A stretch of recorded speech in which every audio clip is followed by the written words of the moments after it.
Assalamualaikum warahmatullahi wabarakatuh. Nama saya Davina Tania Ayuri dari kelas 11 IPS 2 nomor absen 8. Di sini saya mau menjelaskan tentang teori lingkungan hidup. Yang pertama, pengertian dari lingkungan hidup. Lingkungan hidup adalah kesatuan ruang dengan semua benda, daya, keadaan, dan makhluk hidup, termasuk juga manusia dan perilakunya yang mempengaruhi alam itu sendiri.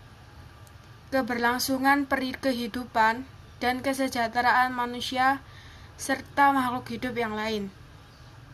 Demikian pengertian lingkungan hidup sebagaimana dalam Undang-Undang Nomor 32 Tahun 2009 tentang perlindungan dan pengelolaan lingkungan hidup. Indonesia merupakan negara dan kekayaan lingkungan hidup yang tiada terkira. Sayangnya, tingkat kerusakan lingkungan hidup di Indonesia juga sangat tinggi dan memiriskan. Yang kedua, terdapat faktor-faktor yang mempengaruhi lingkungan hidup, antara lain sebagai berikut. 1. Kelakuan atau kondisi unsur lingkungan hidup. Misalnya, orang merokok di ruangan tertutup dan membuat pengap ruangan. Yang kedua, jenis dan jumlah masing-masing unsur lingkungan hidup akan terlihat perbedaan lingkungan hidup pada daerah bukit tandus dengan daerah yang tertutup rimbun oleh tumbuhan. Yang ketiga, hubungan atau interaksi antar unsur dalam lingkungan hidup. Interaksi ini tidak hanya menyangkut komponen biofisik, melainkan juga hubungan sosial. Yang keempat, faktor-faktor non-material, antara lain kondisi suhu, cahaya, dan kebisingan. Dan yang terakhir, keadaan fisik akan berpengaruh terhadap keadaan ekonomi, sedangkan kondisi ekonomi akan berpengaruh terhadap keadaan sosial dan budaya penduduk. Yang ketiga, jenis-jenis lingkungan hidup. Pertama, lingkungan hidup alam adalah lingkungan hidup yang masih alami dan belum sama sekali tersentuh oleh aktivitas manusia yang dominan. Lingkungan jenis ini bersifat sangat dinamis dan suksesi lingkungan terjadi sangat alamiah. Kemampuan hewan dan tumbuhan untuk bertahan hidup menjadi salah satu faktor keberlangsungan hidup organisme yang bersangkutan. Contoh dari lingkungan alam adalah hutan tropis Amazon dan lembah Okavango Afrika. Yang kedua, lingkungan hidup buatan atau binaan adalah lingkungan hidup alam yang sudah ada aktivitas manusia di sekitarnya. Aktivitas manusia ini cenderung menurunkan kondisi ekologi lingkungan alam. Contoh dari lingkungan hidup buatan atau binaan adalah pantai yang dibuat sebagai objek wisata. Yang ketiga, lingkungan hidup sosial. Lingkungan hidup sosial ini adalah lingkungan yang berisi individu manusia yang memiliki aturan-aturan tertentu dan berinteraksi membentuk suatu organisasi masyarakat. Wujud dari lingkungan sosial adalah adanya perkampungan atau perkotaan. Contoh dari lingkungan sosial yaitu seperti lingkungan sosial di sekolah, di mana di dalamnya terjadi interaksi sosial di antara komponen-komponen pendukung dengan status yang berbeda-beda. Sebagai contoh adalah kepala sekolah, guru, siswa, dan lainnya. Setiap dari komponen tersebut akan menjalankan tugasnya masing-masing. Yang keempat, topik dari lingkungan hidup termasuk terdalam faktor dari utama kehidupan dan juga yang menjadi masalah sosial, yaitu pencemaran.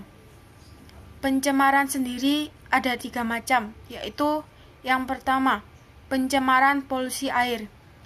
Pencemaran polusi air merupakan kondisi di mana masuknya zat atau komponen berbahaya ke dalam air akibat aktivitas manusia sehingga kualitas air menurun dan tidak bisa digunakan sebagaimana mestinya.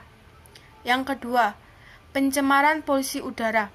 Pencemaran polusi udara merupakan kondisi di mana adanya substansi kimia, fisik, atau biologi di atmosfer dalam jumlah yang membahayakan. Singkatnya, polusi udara adalah perusakan terhadap fasilitas atau kualitas udara yang disebabkan oleh banyak faktor. Dampak dari polusi udara berbahaya bagi manusia, hewan, dan tumbuh-tumbuhan. Juga merusak estetika lingkungan sendiri. Yang terakhir atau yang ketiga, pencemaran polusi tanah. Pencemaran polusi tanah ini merupakan kondisi di mana tanah terkontaminasi oleh bahan kimia buatan manusia, baik di permukaan tanah hingga ke dalam tanah. Meski demikian, polusi tanah ini juga bisa terjadi secara alami, namun kasusnya sangat jarang ditemui. Ketika tanah tercemar, dampaknya bisa menyebabkan ekosistem terganggu atau bahkan rusak. Tak hanya merusak ekosistem, pencemaran tanah ini juga pasti akan mengurangi kualitas hidup manusia. Teori yang kelima, kriteria permasalahan sosial menurut Merton dan Nisbet. Pertama, kriteria utama. Masalah bisa terjadi karena adanya perbedaan antara nilai yang dianut masyarakat dengan kondisi di kehidupan nyata. Ini berarti ada ketidakcocokan antara persepsi masyarakat tentang apa yang seharusnya terjadi dengan kenyataan sebenarnya. Kriteria ini juga tidak bisa dipukul rata karena akan bergantung kepada nilai-nilai yang dianut masyarakat setempat. Seperti di kebanyakan daerah di Indonesia, memakai bikini atau pakaian yang kurang sopan di pantai masih dianggap sebagai hal yang kurang sopan. Tetapi tidak demikian di negara Eropa atau Amerika Serikat. Yang kedua, sumber masalah sosial ada berbagai macam sumbernya. Selain muncul dari kondisi dan proses sosial, juga dapat berasal dari bencana alam, seperti banjir. Dampak dari banjir itu bisa saja memakan korban-korban yang menjadi miskin karena segala harta bendanya hanyut terseret oleh banjir. Namun, kemiskinan inilah yang merupakan masalah, bukan banjirnya. Yang ketiga, pihak yang menetapkan masalah sosial. Masalah sosial tentu tidak bisa diklaim oleh individu itu sendiri. Harus ada pihak lain yang menetapkan. Contoh pihak-pihak tersebut adalah pemerintah, tokoh masyarakat, dan maupun organisasi sosial yang punya pengaruh besar. Yang keempat, masalah sosial nyata dan laten. Masalah sosial nyata timbul karena adanya tindakan yang melenceng dari norma dan nilai yang berlaku di masyarakat, dan masyarakat itu sendiri merasa yakin dapat mengatasinya. Di sisi lain, masalah sosial laten adalah ketika masyarakat tidak berdaya untuk mengatasinya, seperti korupsi. Yang kelima, perhatian masyarakat. Kriteria ini penting karena tidak semua masalah sosial akan menjadi perhatian masyarakat. Sebaliknya, tidak semua perhatian sosial merupakan masalah sosial.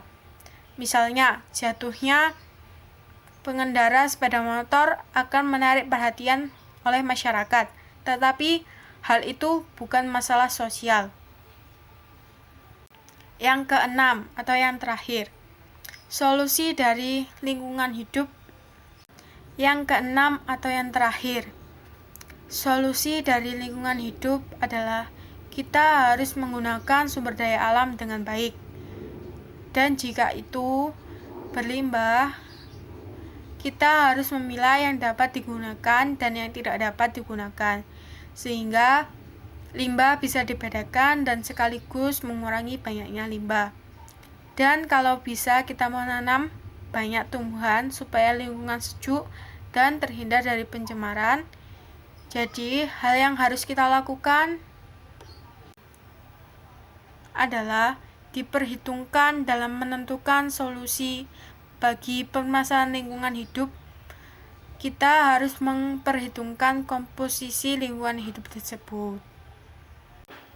Dampak dari topik lingkungan hidup adalah terdapat bencana seperti banjir jika kita sebagai manusia enggan merawatnya atau membuang sampah pada tempatnya. Jika kita tidak mau terjadi bencana seperti banjir, maka diharapkan semua mengikuti peran serta berbagai pihak untuk melestarikan lingkungan sekitar, agar kita dapat memiliki lingkungan yang bersih dan layak untuk ditempati.